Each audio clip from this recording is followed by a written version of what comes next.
Hello everyone. जैसा कि हम लोग हर साल का नीट का पेपर डिस्कस करते हैं, तो इस साल का भी नीट का पेपर हम डिस्कस करने जा रहे हैं। और डिस्कस करने का मतलब ये है, क्योंकि री एग्ज़ाम होने जा रहा है, तो आपको थोड़ा सा रिफ्रेशमेंट हो जाएगा। एक तरीके से कुछ पुराने क्वेश्चन भी याद आ जाएंगे। क्लियर है? तो देखा जाए तो जो क्वेश्चन वगैरह होते हैं वो बेसिकली 70 से 60-70% आप कह सकते हो, वो बेसिक चीज़ों पर बेस्ड होते हैं। यानी हम कुछ बेसिक चीज़ों को अच्छे से पढ़े रहें तो क्वेश्चन कहीं ना कहीं हमसे वो मुलाकात कर ही लेगा। ठीक है, यानी वो क्वेश्चन सही हो जाएगा, वो क्वेश्चन पलट के आएगा, घुमा के आएगा, फिरा के आ जाएगा, यानी टॉपिक वही रहते हैं, क्वेश्चन चेंज हो जाते हैं। ठीक है, तो इसलिए होता क्या है कि हम लोग क्या करते हैं, हर टॉपिक को विशेष तरीके से जब पढ़ते हैं तो वो हमेशा लगातार वो क्वेश्चन हमको मिलता रहता है। ठीक है, यानी कहने का मतलब ये है कि अगर हम किसी चीज़ों के मतलब या किसी चीज़ का किसी भी टॉपिक को अगर अच्छे से पढ़े रहें तो क्वेश्चन हमको धोखा नहीं दे सकता। क्वेश्चन उसी में से आएगा, फिर घुमा फिर आएगा। ठीक है, जैसे यहाँ पर देखिए, बहुत ही पुराना और बहुत ही घटिया क्वेश्चन ये कई बार आया हुआ है कि रूट हेयर के बारे में। देखें, in angiosperm root hair are arises which one of the following region of the root. देखिए क्या बहुत सा गजब चीज़ है कि हम लोग क्या करते हैं, हम लोग यहाँ पर थोड़ा सा रूट हेयर के बारे में पढ़ते हैं। क्या है रूट हेयर, है ना? रूट हेयर, तो रूट हेयर क्या है उससे अच्छा जानने का हमको zone of root. Zone of root, अगर हम रूट हेयर का डायग्राम बनाए कुछ इस तरीके का आएगा, ऐसे यहाँ बगल बगल से रूट हेयर ऐसे निकल जाते हैं। आप देखोगे डायग्राम आपको किसी भी बुक में आसानी से दिख जाएगा। ठीक है, तो ये जो रूट हेयर है, रूट यानी जो ये जो रूट का जो जोन है वो 3 जोन में डिवाइड है, 1, 2 और 3। एक बोलते हैं रीजन ऑफ मैचुरेशन, और एक को बोलते हैं रीजन ऑफ इलोंगेशन, और एक होता है रीजन ऑफ मेरिस्टेमेटिक। 3 जोन हैं। कौन कौन से? Region of meristematic, region of maturation, maturation बोल सकते हैं इसको, एमटी, इलोंगेशन, और रीजन ऑफ मेरिस्टेमेटिक एक्टिविटी। ठीक है, यहाँ पे देखिए ये रूट कैप यहाँ पे लगा है, रूट कैप लास्ट में लगा होता है, वो रूट के नए सेल्स को प्रोटेक्ट करते हैं ताकि टूट ना जाए। तो यहाँ पे देखिए साफ साफ डायग्राम से ही लग रहा है कि जो ये रूट हेयर हैं, ये जो रूट हेयर हैं वो किस रीजन में है। देखिए जोन ऑफ मैचुरेशन में इनका काम होता है वाटर को एब्जॉर्ब करना। जो रूट ऑफ इलोंगेशन, जो रीजन ऑफ इलोंगेशन है, ये क्या करते हैं, ये मिनरल का एब्जॉर्प्शन करते हैं।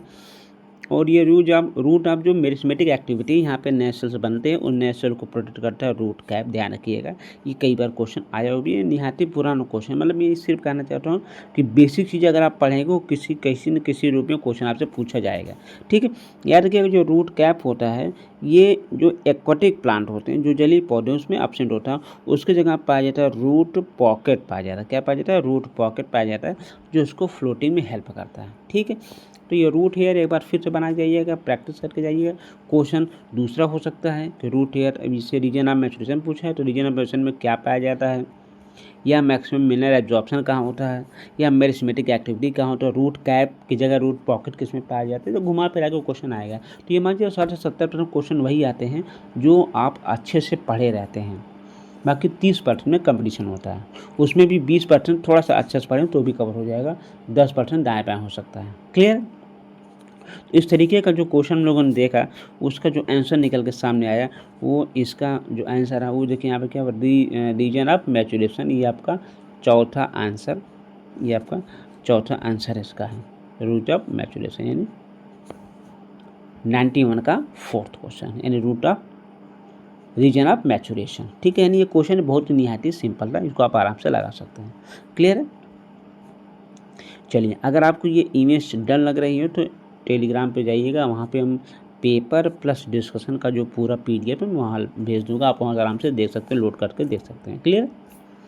चलिए दूसरा क्वेश्चन हम लोग आते हैं। देखो दूसरा क्वेश्चन कह रहा है, in which of the following ovule are not enclose by the ovary wall. Clear? कह रहा है कि इसमें कौन सा ऐसा ओव्यूल है जो ओवरी वाल से कवर नहीं है। तो हमको पता करना पड़ेगा इसमें कौन सा ऐसा प्लांट है जिसमें ओव्यूल तो है लेकिन ओवरी वाल नहीं है। जैसे पहला दिया फ्यूनेरिया, फ्यूनेरिया जानते हैं, फ्यूनेरिया का एक मॉसेक ब्रायोफाइट है। तो ये लोग तो वैसे भी थैलोफाइट्स हैं, इनमें क्या करना ओबिल वगैरह कोई मतलब ही नहीं है। क्लियर है, यानी सीड बनता ही नहीं है। फिर एक है आपका देखिए पाइनस। पाइनस आप जानते हैं ये, इनको हम नेकेड सीड बोलते हैं।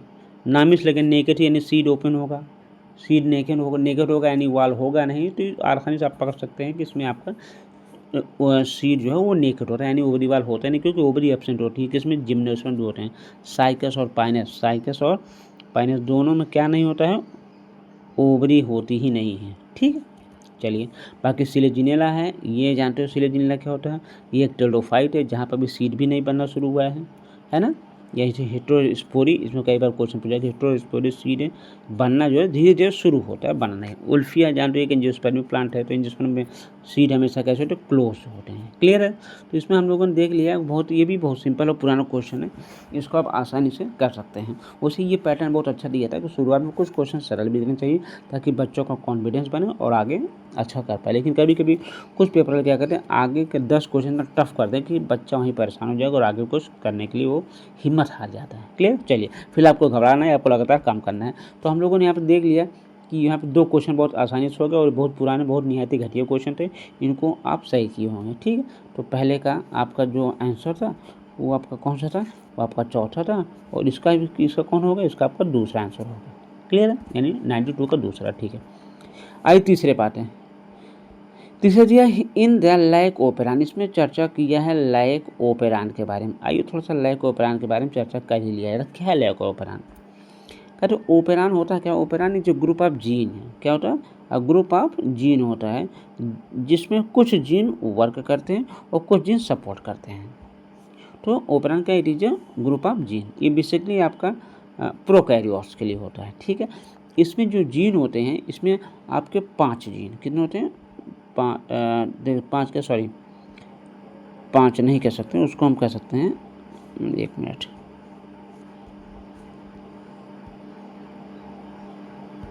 5 नहीं, ये देखिए पूरा एक होता है RPOS, 4 होते हैं, सही देखा जाए तो 4, जिसको बोलते हैं, ये आपका हो गया कौन सा, R हो गया। R को हम लोग क्या बोलते हैं, रेगुलेटर जीन, क्या बोलते हैं, रेगुलेटर, जिससे क्या बोलते हैं, जिससे रिप्रेसर प्रोटीन बनता है। और एक होता है प्रमोटर जीन, प्रमोटर क्या होता है, सीक्वेंस ऑफ DNA होता है जहाँ पर RNA पॉलीमरेज, कौन, RNA पॉलीमरेज यहाँ पे लगता है। ठीक है, और एक होता है ऑपरेटर रीजन, ये ऑपरेटर रीजन ये भी एक DNA का सीक्वेंस होता है, लेकिन इस DNA के सीक्वेंस पे ये रिप्रेसर आके लग जाता है, जिससे RNA पॉलीमरेज आगे बढ़ के काम नहीं कर पाता। ठीक है, काम क्या करना होता है, काम करना होता है जो स्ट्रक्चरल जीन का जो पोर्शन होता है वहाँ पे कुछ विशेष जीन पाए जाते हैं, जैसे मान लीजिए ZYA जिया, ये ZY ये विशेष प्रकार के एंजाइम प्रोड्यूस करते हैं। यानी कहने मतलब होता क्या है कि जो रिप्रेसर है और एक प्रमोटर है, एक ऑपरेटर है, स्ट्रक्चर जीन, यहाँ पर देखो RNA पॉलीमरेज का मतलब होता है ये RNA का फॉर्मेशन करना, या RNA से प्रोटीन का निर्माण करना, प्रोटीन से एंजाइम बनेगा। तो होता क्या, कभी कभी रिप्रेसर आकर अटैच हो जाता है जिससे RNA पॉलीमरेज आगे नहीं बढ़ता और वो बंद रहता है। कभी कभी क्या तो खुला रहता है, ये हम आगे हम लोग डिस्कस करेंगे, या हमने ऑलरेडी इसको पढ़ाया हुआ, आप यूट्यूब पर जाकर देख सकते हैं, दोनों प्रकार के ऊपर हमने बताया है। ठीक है, तो हम देखिएगा, तो यहाँ आप देखने के बाद जो क्वेश्चन आया पूछा वो एक Z है, एक Y और ये 3 प्रकार के जीन है, तीनों से कौन कौन से एंजाइम प्रोड्यूस होते हैं, ठीक है, उनका नाम बताना, और उन्हीं से क्वेश्चन आया हुआ है। ठीक है, अब उनसे अगर आप क्वेश्चन पता कर लेते हैं तो आंसर भी आपको आसानी से मिल जाएगा। जैसे हमने जैसे यहाँ पर लैक ओपेरान क्या पूछा, जेड, कौन सा जीन यहाँ पर पूछा है, यहाँ पर पूछा जेड जीन, तो यहाँ पर हमने आपको नाम बता दिया, पहले एक जेड होता है, वाई होता है, ये हम इसको बोलते हैं जिया BPT, जिया BPT। इस तरीके से अगर आप देखेंगे तो उसका एंजाइम आपका क्लियर हो जाएगा। बी क्या है, बी से एंजाइम होता है बीटा गैलेक्टोसाइडेस, ZB यानी जीन जेड से क्या होता है, बीटा गैलेक्टोसाइडेस नामक एंजाइम रिलीज होता है, जो उसका जो काम होता है वो हाइड्रोलाइज करता है। क्या करता है, हाइड्रोलाइज करता है किसको, आपका वो लैक्टोज को, जो लैक्टोज को तोड़ेगा, ग्लूकोज प्लस गैलेक्टोज में ये काम होता है आपका बीटा गैलेक्टोसाइडेस का। दूसरा आता है वाई जीन, वाई जीन से होता है परमिएज एंजाइम, जो ट्रांसपोर्ट, लैक्टोज को ट्रांसपोर्ट करने में फैसिलिटी प्रोवाइड करता है, या आसानी से सेल में भेजने की सपोर्ट करता है। कौन, परमिएज मतलब ट्रांसपोर्टेशन में हेल्प करता है, किसके, लैक्टोज को, कहाँ, सेल के अंदर। तीसरा आपका आता है आपका ए जीन, जिससे आपका होता है एंजाइम ट्रांसएस्टाइलेज, ये भी इसको किसको लैक्टोज को तोड़ने में हेल्प करता है। क्लियर है। तो यहाँ पे कुछ सिंपली याद करके एक फार्मूला है कि जिया बीपीटी, जिया बीपीटी, बीटी मतलब बैचलर ऑफ फिजियोथेरेपिस्ट याद कर सकते हैं। तो यहाँ पे अगर आप आंसर देखें तो आंसर देखो, पहले क्लियर कर लें तो है क्या, क्वेश्चन क्या था, क्वेश्चन के अंदर लैक ऑफ प्राण जेड जीन, जेड जीन देख रहे हैं, देखें तीसरा आंसर आपका लग जाएगा।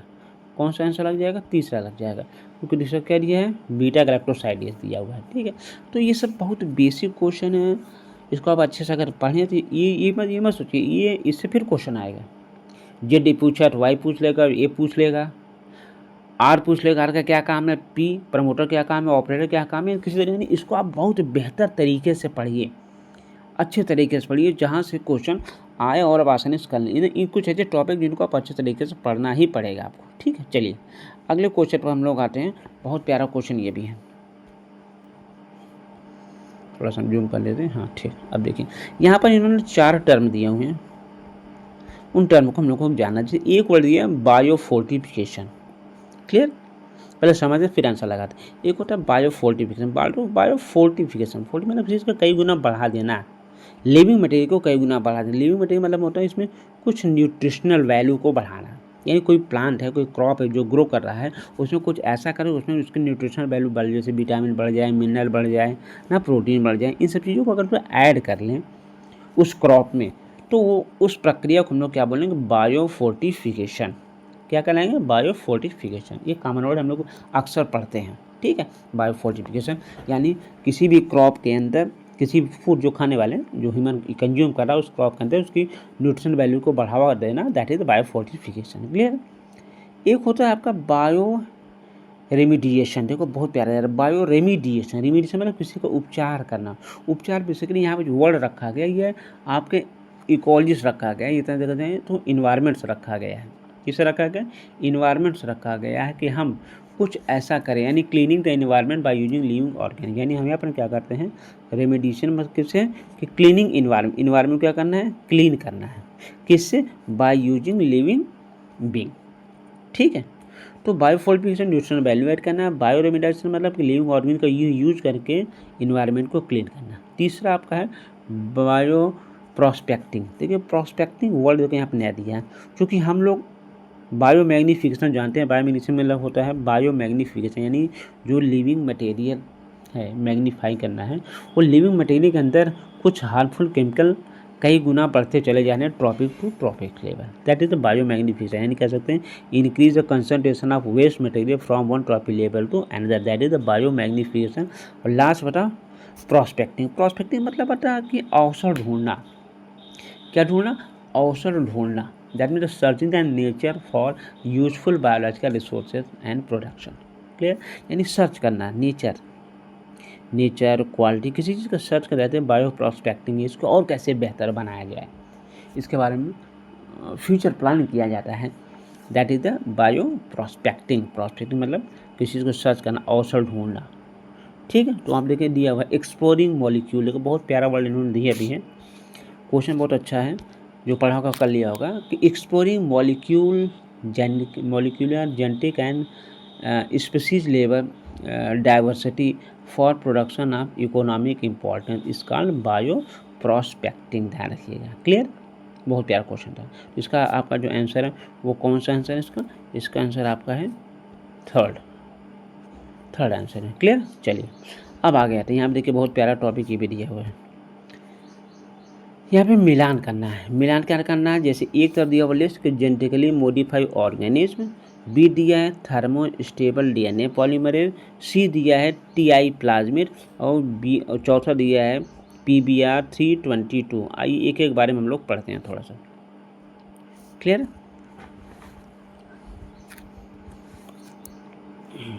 एक दिया है GMO, जिसको हम लोग बोलते हैं GMO यानी जेनेटिकली मॉडिफाइड ऑर्गेनिज्म, जिनमें हम क्या करें उसमें जीन ऐड करके उसको हम चेंज कर लेते हैं। जैसे हम लोग बनाते हैं पेस्ट रेजिस्टेंस प्लांट, एग्जांपल सबसे प्यारा है BT कॉटन। इसमें हमने क्या करते हैं, इसमें हम लोग कुछ ऐसे जीन को ऐड करते हैं जो कुछ हार्मफुल केमिकल बनाते हैं कि जब कोई इंसेक्ट उसको खाता है तो वो डेड हो जाता है। ठीक है, इसके बारे में हमें यूट्यूब में हमारे पूरे वीडियो आप देख सकते हैं कि कैसे पूरा प्रोसेस दिया हुआ है, तो GMO क्रॉप मतलब BT कॉटन। दूसरा दिया थर्मोस्टेबल एंजाइम। थर्मोस्टेबल याद है आपको, याद हो जाए टैग पॉलीमरेज जो यूज हो रहा है किसमें होता है, आपका PCR टेक्निक में यूज होता है टैग पॉलीमरेज। ये थर्मोस्टेबल होता है, यानी नॉर्मली एंजाइम एक टेम्परेचर के बाद काम नहीं करते, लेकिन जो टैग पॉलीमरेज ये हाई टेम्परेचर भी काम करता है, लगभग 70 से 80 90 तक भी ये पहुँच जाता है, तब भी कोई दिक्कत नहीं होती है।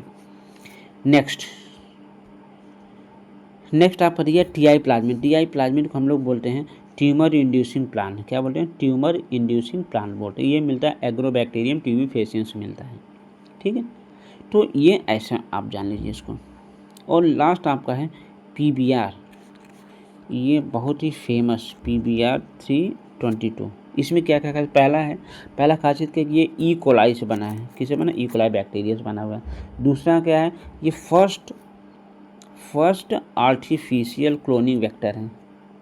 दूसरा क्या है, इसमें 43 यानी 4362 KB का होता है ये विधान रखिएगा, इसको अलग से साफ लिख दें कि इसका जो PBR का है वो कितना होता है, 4362 KB का ये बना होता है, ठीक है। और मोस्ट वाइडली यूज़ किया जाता है। इसमें 2 रेजिस्टेंस जीन डाले गए, एक आपका टेट्रासाइक्लिन रेजिस्टेंस जीन, एक आपका एम्पिसिलिन रेजिस्टेंस जीन। क्लियर, इन चीज़ों तो ध्यान रखिएगा, ये सब चीज़ें, ताकि क्वेश्चन आसानी से लग जाएगा, ठीक है। अब क्या आप मिला ही सकते हैं, यहाँ से मिलाइए। ये देखिए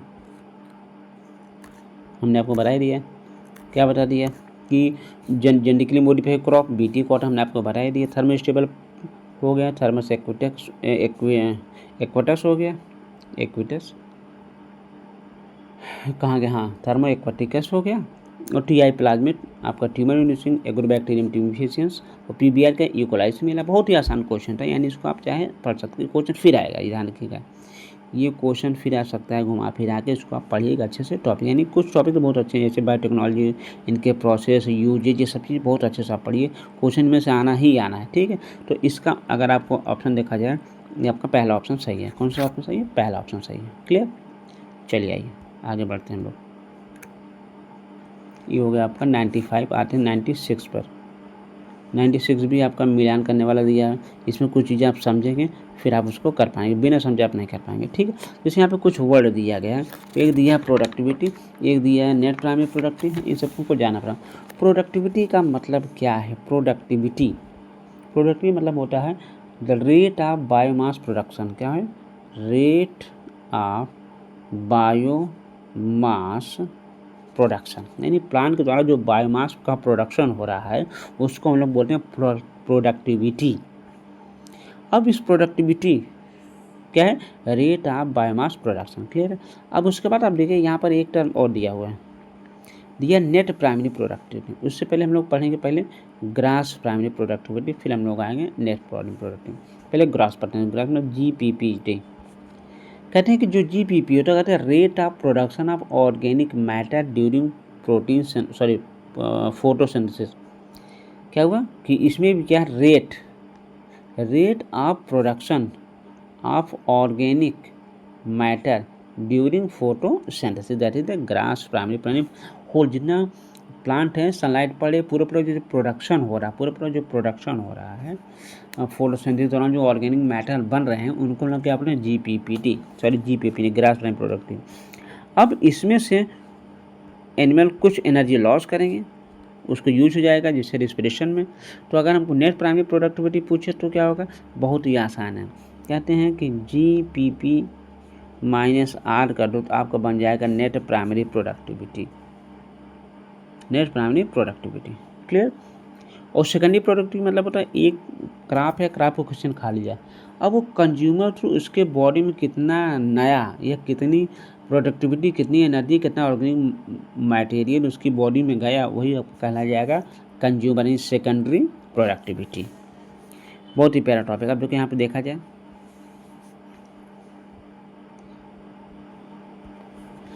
करा grass primary productivity means representation respiratory loss. अच्छा माइनस, देखिए यहाँ पूछा कि ग्रास प्राइमरी प्रोडक्टिविटी अगर माइनस रिस्पिरेटरी लॉस कर दिया जाए तो तो आपका नेट प्राइमरी प्रोडक्टिविटी हो जाएगा, है ना। आप इसको पढ़ करके सही से लगा सकते हैं। यानी कहने मतलब नेट क्या हो जाएगा, ये हो जाएगा प्रोडक्टिविटी का rate of production of organic during photosynthesis, इसका मतलब ग्रास प्राइमरी प्रोडक्टिविटी रहेगा। और प्रोडक्टिविटी क्या होगा, रेट ऑफ बायोमास प्रोडक्शन। बचा का सेकेंडरी देख लीजिए कहाँ दिया हुआ, ये आपका बच गया सेकेंडरी प्रोडक्टिविटी। क्लियर। यानी इसका जो ऑप्शन आपका लगेगा, इसका आपका लगेगा पहला। कौन लगेगा, पहला। फिर समझ लीजिए प्रोडक्टिविटी का मतलब सिंपल होता है आपका the rate of biomass production. Net से पहले जानना पड़ेगा grass primary productivity. Grass primary productivity मतलब होता है कि the rate of production of organic matter during photosynthesis. अब उस जो फोटोसिंथेसिस जो ऑर्गेनिक मैटर बना उसमें रेस्पिरेशन थ्रू कितना लॉस हुआ है, अब जो इसके पास बचा उसी को बोलते हैं नेट प्राइमरी प्रोडक्टिविटी। और सेकेंडरी प्रोडक्टिविटी हमने आपको बता दिया, the rate of formation of new organic matter of a consumer. किसी कंज्यूमर पास जो उस कंज्यूमर जो ऑर्गेनिक मैटर बचा, जो नया उसके पास बचा, वही क्या कहलाएगा आपका सेकेंडरी प्रोडक्टिविटी। क्लियर। चलिए पढ़िए आगे देखिए। तो क्वेश्चन बहुत अच्छे हैं, बस ये तो ये कि आप उसको कितना पढ़ें, कितना रिवाइज किए हैं।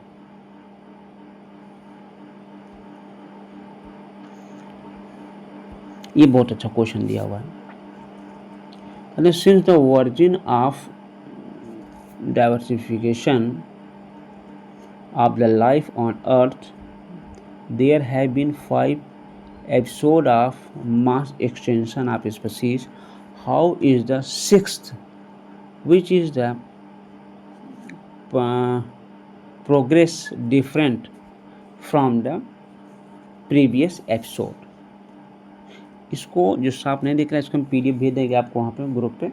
मैंने कई जगह से लेने की कोशिश की लेकिन कुछ थोड़ा बहुत अच्छा आ नहीं रहा था, तो हम वहाँ भेज देंगे, वहाँ आप देख सकते हैं, आप अच्छे से देख सकते हैं। क्लियर।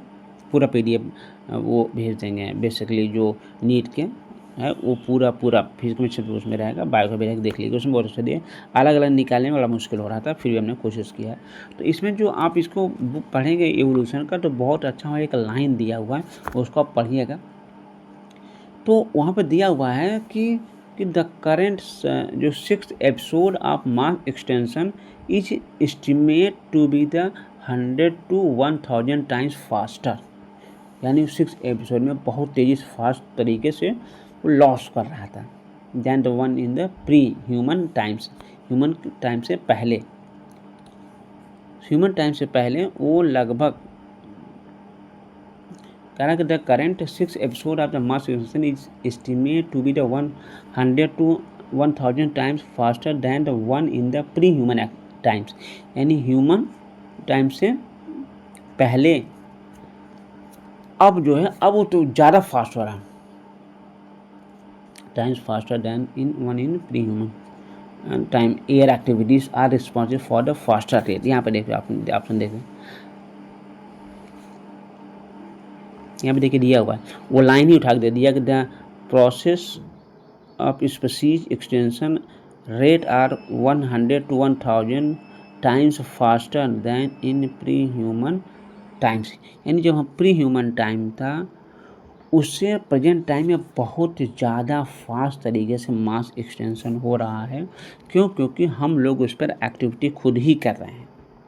हम लोग उसको नुकसान से लॉस ऑफ हैबिटेट डिस्ट्रक्शन वगैरह जब पढ़ेंगे उसमें बहुत बढ़िया दिखाया गया है कि कैसे हैबिटेट लॉस ज़्यादा हो रहा है या ह्यूमन एक्टिविटी से बहुत ज़्यादा एक्सटेंशन हुआ चला जा रहा है। ठीक है, किस का से रही है ह्यूमन एक्टिविटी के। तो ये लाइन पूरी बुक में दी ही है, तो आप जब पढ़ोगे तो सही हो जाएगा। तो यहाँ भूलेंगे फिर आ सकता है कि the present species extension rate are 100 to 1000 time faster हो गया है, बहुत ज़्यादा, 1000 का 10,000 गुना ज़्यादा हो गया है। किसके कंपेरिजन कर रहा है कि प्री ह्यूमन टाइम्स, जब ह्यूमन के पहले मौसम से कम था, तो ह्यूमन ही सबसे बड़ा खतरनाक आदमी, वही सब ज़्यादा ब्रेक डाउन कर रहा है, तोड़ फोड़ कर रहा है घर बनाने के लिए, इंडस्ट्री बनाने के लिए। तो इसमें मतलब रेट ऑफ एक्सटेंशन क्या होगा, बढ़ गया, पहले इतना ज़्यादा नहीं था।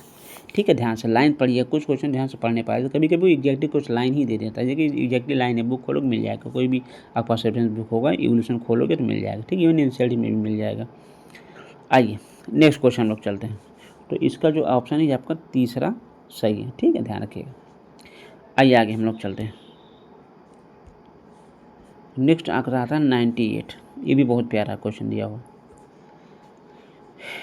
है। क्या क्वेश्चन दिया हुआ? क्वेश्चन दिया हुआ है कि alpha helix is found in which level of protein structure. Alpha helix किस में पाया जाता है? ये देखिए बहुत ही नियत घटिया क्वेश्चन, सिंपली लगा लें तो सेकेंडरी स्ट्रक्चर में लग जाता है, क्योंकि इसमें अल्फा हेलिक्स है और बीटा प्लेटेड सीट है। ये जो भी पढ़ा होगा तुरंत लगा देगा। ठीक है, थोड़ा सा और इसके बारे में हम लोग जानने की कोशिश करते हैं कि जो प्राइमरी स्ट्रक्चर होते हैं, प्राइमरी, सेकेंडरी, टर्सरी और क्वार्टरली, 4 स्ट्रक्चर आपके। प्राइमरी क्या? प्राइमरी बताता है एक सीक्वेंस ऑफ अमीनो एसिड। कि ये इसलिए बता रहा हूँ कि क्वेश्चन आने वाले समय में क्वेश्चन आ सकते हैं, तो सिंपल क्वेश्चन ऐसे क्वेश्चन भी आ सकता है। सेकेंडरी हेलिक्स अल्फा हेलिक्स है और बीटा प्लेटेड शीट भी है ना, यानी वो लोकल फोल्डिंग के बारे में आपको बताता है। और थर्ड जो टर्सरी होता है वो कंप्लीट 3D शेप, वो कंप्लीट 3D शेप दे रहा है एक पर्टिकुलर पॉलीपेप्टाइड के बारे में। जबकि क्वार्टरली है क्या है कि arrangement of multiple polypeptide chain पे ढेर सारे पॉलीपेप्टाइड चेन अरेंज होते हैं, वो आपका क्वार्टरली होता है। ज़्यादातर जो क्वेश्चन आते हैं वो सेकेंडरी से ही ज़्यादा ध्यान रखिएगा।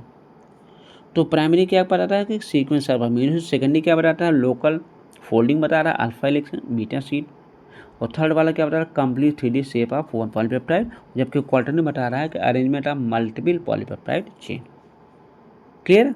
चलिए आगे हम लोग चलते हैं। ये आपका हो गया 98। अब हम लोग आते हैं 99 100। ठीक है, आइए देख लेते हैं। बड़ा प्यारा क्वेश्चन इसमें भी आ रहा। कह रहे थे mass extension of bulliform cell, sorry mass ही तो भूल गया, the main function of bulliform cell, ठीक, इन ग्रासेस। जानते हैं बेसिकली बुल्लीफॉर्म सेल किस मोनोकॉट में ही पाया जाता है बेसिकली, जैसे ग्रास हो गया, राइस हो गया, वीट हो, इन सब में क्या बुल्लीफॉर्म सेल है। ठीक है, काफ़ी फेमस है इसके बारे में। तो ये बुल्लीफॉर्म जो सेल होते हैं इनको थोड़ा समझें, इनको मोटर सेल भी क्या बोलते हैं, मोटर सेल भी बोलते हैं। ठीक है, और ये कैसे होते हैं, ये लार्ज होते हैं, इम्पटी होते हैं, कलरलेस होते हैं ना, और ये क्या करते हैं, इनसे लॉस ऑफ वाटर होता है, लॉस ऑफ जब वाटर लॉस होता है तो ये फ्लैशेज हो जाते हैं और ये मुड़ जाते हैं, इनवर्ड की तरफ मुड़ जाते हैं, जिससे क्या हो और वाटर का लॉस ना हो। तो अकॉर्डिंग टू वाटर प्रेजेंट के कारण ये कर्लिंग होती है और सीधी भी रहते हैं। अगर पानी कम है तो कर्लिंग रहेगा, पानी ज़्यादा तो स्ट्रेट हो जाएगा।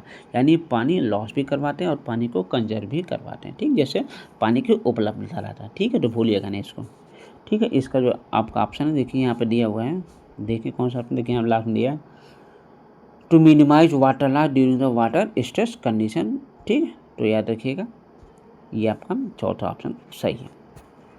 फिर आपका आ जाता है 100 में, देखिए 100 क्वेश्चन दिया PCR टेक्निक। PCR टेक्निक ध्यान रखिए, बहुत प्यारा क्वेश्चन। PCR टेक्निक के बारे में देखेंगे, थोड़ा सा समझेंगे PCR टेक्निक के बारे में। ठीक है, क्योंकि क्वेश्चन यहाँ से भी आता है। PCR टेक्निक के एक्चुअली 3 मेन स्तंभ या प्रोसेस, एक होता है डीनेचुरेशन, एक होता है एनेलिंग और एक होता है एक्सटेंशन। ठीक है, इसको याद रखिएगा, डी वाला ऑप्शन भी है सही है। तो डीनेचुरेशन होता है क्या प्लस में, मतलब डीनेचुरेशन में हम क्या करते हैं, इसको थोड़ा सा हाई टेम्परेचर रखते हैं, लगभग 90 सेंटीग्रेड पर रखते हैं, 15 सेकंड के लिए रखते हैं। इससे क्या होता है, इससे जो चेन होती है वो ओपन हो जाती है, इससे दोनों तरफ ओपन हो जाती है। ठीक है, इसको हम लोग बोलते हैं सेपरेशन ऑफ कम्प्लीमेंट्री स्ट्रैंड। ठीक है, या इसको मेल्टिंग बोलते हैं, यानी ये स्ट्रैंड मेल्ट हो जाएगा। अब आती है एनेलिंग। एनेलिंग का मतलब होता है कि जो प्राइमर हैं RNA जो प्राइमर होते हैं वो इस पर छोटे छोटे लगना चालू हो जाएंगे। इसको हाइब्रिडाइज भी बोल सकते हो। क्या बोल सकते हैं, हाइब्रिडाइज बोलते हैं। ये होता है टेम्परेचर थोड़ा सा कम, ये 68 डिग्री सेंटीग्रेड पर लगभग 8 मिनट का टाइम लगता है।